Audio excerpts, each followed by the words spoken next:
इच्छिते की तुम्ही स्वतः एक महिला आहात. तुम्हाला महिलांना होणारा त्रास तुम्ही समजू शकता. या पुरुष प्रधान संस्कृतीमध्ये जर महिलाच महिलांच्या पाठीशी उभ्या नाही राहिल्या आणि चिखलफेक करत राहिल्या तर कसं होणार? मी सांगू इच्छिते की तुम्हाला जी माझ्या बद्दलची माहिती मिळाली आहे ती अत्यंत चुकीची आहे. तुमच्या माहितीचा जो स्रोत आहे तो चुकीचा आहे करुणाताई. आणि आय एम शुअर की इथून पुढे तुम्ही कुठल्याही गोष्टीची खातरजमा केल्याशिवाय, शहानिशा केल्याशिवाय तुम्ही असं वक्तव्य करणार नाही आणि महिलांच्या बाबतीत तुम्ही देखील संवेदनशील राहाल अशी मी खात्री बाळगते आणि ही मी तुम्हाला विनंती करते. आणि मुख्यमंत्री साहेबांना ही विनंती करते की एका कार्यक्रमातला एका मंत्र्याबरोबरचा एक फोटो याच्यामुळे इतकं वादंग उठावं आणि इतकी आवई उठावी आणि त्याच्यावर हजारो न्यूज पोर्टल्सनी, युट्यूब चॅनल्सनी ह्याच्या न्यूज बनवाव्यात आणि वाटेल तसे ते लाईक्स आणि सबस्क्रिप्शन वाढवत राहावेत. त्यांना भीती नाहीये की याच्यावर कोणीही काहीतरी ऍक्शन घेईल म्हणून ते हे करतायत. म्हणून अशा पद्धतीनं महिला कलाकारांची अब्रू वेशीला टांगली जाते.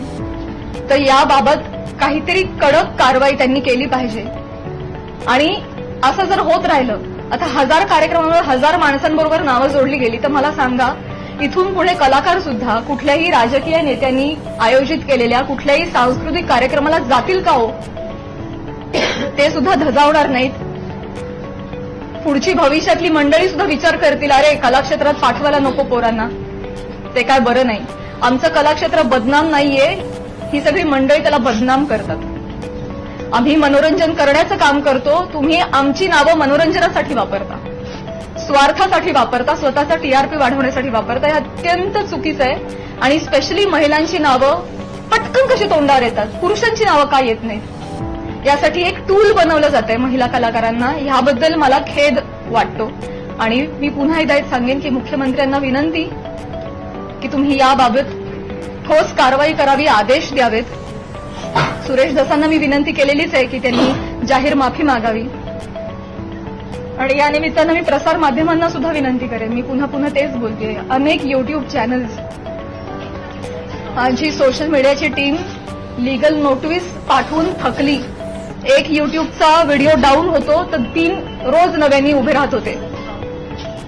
तर एखाद्या गोष्टीचा एक संदर्भ घेऊन तुम्ही वाटेल ते मथळे देऊन जे न्यूज करता, तुम्ही सुद्धा कुठेतरी या बाबतीत स्पेशली महिलांच्या चारित्र्यासंबंधात असलेल्या गोष्टींवर तुम्ही तरी संवेदनशीलता दाखवणार आहात की नाही? टीआरपीसाठी, तुमचं टार्गेट कंप्लीट करण्यासाठी किती खालच्या घराला जाऊन तुम्ही बातम्या करता, हे योग्य आहे का? अशी मला तुम्हालाही प्रश्न विचारायचे आणि तुम्हालाही विनंती करायची की आपण सुद्धा एक सभ्यतेची पातळी सोडली नाही पाहिजे. आपण महाराष्ट्रात राहतो, महाराष्ट्र अतिशय सुज्ञ मंडळींचा प्रदेश आहे आणि तुम्ही कोणीही अशा पद्धतीनं मुळात आदेश आले पाहिजेत, त्याच्यावर ठोस कारवाई झाली पाहिजे. आणि आपण एक माणूस म्हणून सुद्धा, एक मराठी माणूस म्हणून सुद्धा आपण सुद्धा आपल्याला काहीतरी नियम घालून घेतले पाहिजेत असं मला वाटतं. मी माझं पूर्ण करते भाऊ. या निमित्तानं महाराष्ट्रातल्या जनतेला सुद्धा मला म्हणायचं आहे की आपण आता एआयच्या जमान्यात आहोत. सोशल मीडियावर वाटेल तसे लोक व्यक्त होत आहेत. मॉर्फ करणं, video, photo, call recording, fake generate करणं, फेक चॅट्स करणं हे अतिशय सोपं आहे. डाव्या हाताचा मळ आहे. आता हे फार अवघड नाही राहिलेलं आहे. तर महाराष्ट्रातल्या जनतेनं सुद्धा सतसत विवेक बुद्धी जागरूक ठेवावी. आणि आपण सोशल मीडियावर कसे नवीन घडामोडी पाहण्यासाठी आजच आम्ही मुंबईकर 24 तासला लाईक करा, सबस्क्राईब करा आणि अपडेट रहा.